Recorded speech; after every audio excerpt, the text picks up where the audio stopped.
Bom dia, tudo bem?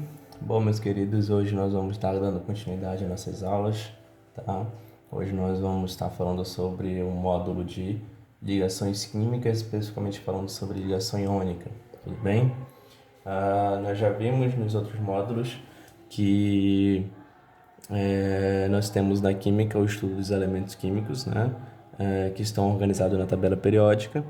E esses elementos químicos, como eu já havia mencionado anteriormente, eles não apresentam estabilidade. Então, quando nós temos esses elementos químicos, eles necessitam buscar esta estabilidade. E essa estabilidade, ela vai ser estabelecida através de interação, de ligação, ok? Lembrando que essa estabilidade ela pode ser dada de duas formas, ou seguindo a regra do octeto, ou seguindo-se a regra do dupleto. Como assim, Avaí? A regra do octeto ela vai ser seguida porque quando a gente pega, por exemplo, os gases nobres, que são os elementos do grupo 18 da família 8A, esses gases nobres, todos eles são estáveis, o hélio, o neônio, o argônio, o xenônio, o criptônio, o radônio, ok? E, com exceção do hélio, todos os elementos químicos, quando se faz a distribuição eletrônica deles, nós observamos que todos eles terminam a sua distribuição com 8 elétrons na camada de valência. Então, a gente leva em consideração que para outros elementos químicos busca estabilidade, eles precisam também obter 8 elétrons na camada de valência, ou seja, seguir a regra do octeto, ok?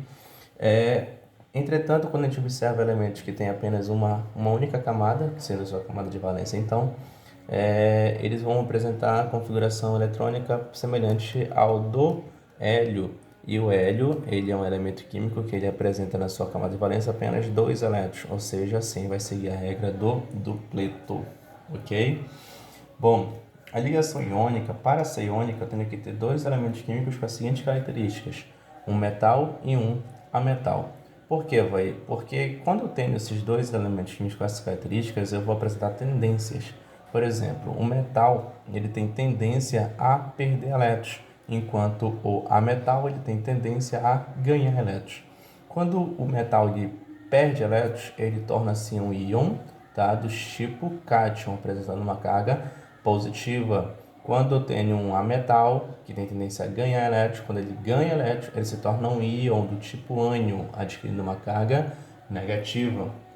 Quando eu formo esses dois íons, a física fala que quando eu tenho corpos com cargas diferentes, por exemplo, positivo e negativo, a tendência deles é sofrer uma atração eletrostática. Então, aqui, quando eu formo esse cátion e esse ânion, vai ocorrer uma atração eletrostática. Vamos observar aqui, pessoal, como é que a gente poderia representar isto. Nós temos aqui um elemento A, que é o metal. Vamos supor que ele perde um elétron. Quando ele perde um elétron, ele adquire uma carga mais um. E aqui o elemento B é um metal, vamos supor aqui que ele ganhe agora 2 elétrons, para adquirir uma carga menos 2. Ok? Ganhou menos, perdeu mais. Se a gente quer obter a fórmula iônica desse composto, a gente pode seguir essa regra aqui, que é a chamada regra da Xuxa, a regra do cruzamento. Né? Se você tem aí fã da Xuxa só para baixinhos, você pode lembrar dessa regra chamada de regra da Xuxa. O que seria isso, vai? A carga de cada cátion e de cada ânion, elas vão descer como índice de atomicidade do outro elemento químico. Como assim? A carga do A, que mais 1, ela vai descer como índice de atomicidade do elemento B. A carga do B, menos 2, ela vai descer como índice de atomicidade do elemento A.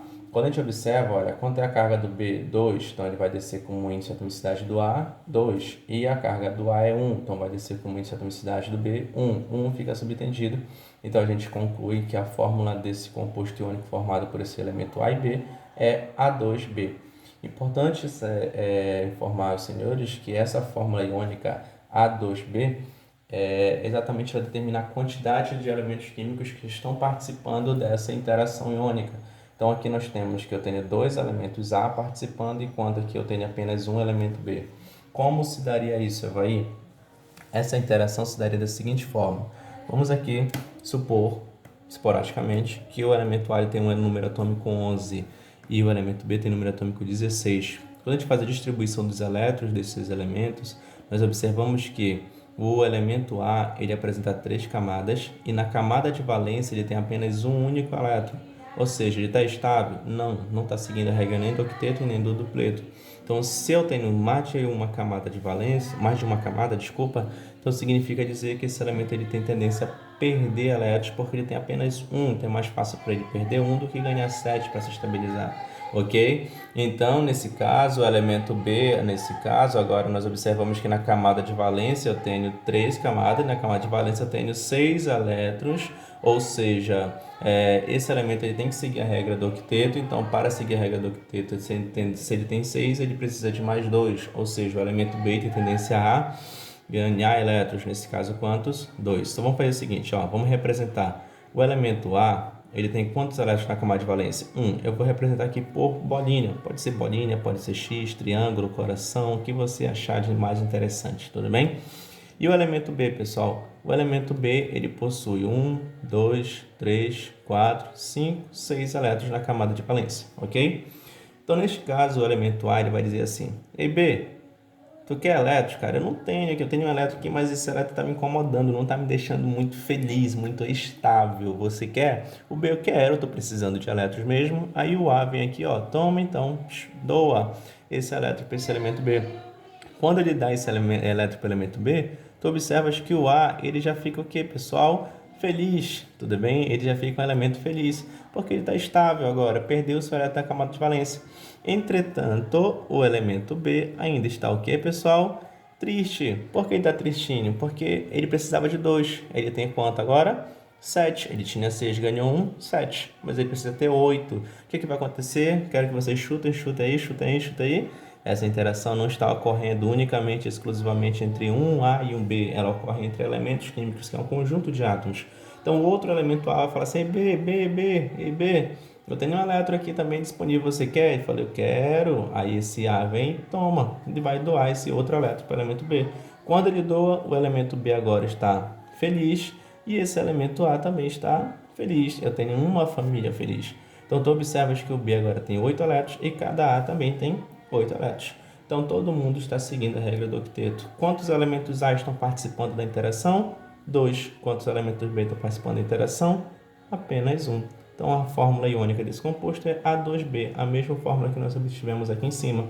Ou seja, se o A está perdendo um elétron, o A ele tem a carga mais 1. Se o B está ganhando 2 elétrons, ele tem a carga menos 2. Seguindo a regra da Xuxa, nós temos aqui a fórmula iônica A2B. A mesma fórmula. Ok, pessoal? Então, exatamente isso é a definição das ligações iônicas. Ok? Falou, tamo junto e daqui a pouco eu volto com mais aulas pra gente discutir. Ok, pessoal? Um abraço.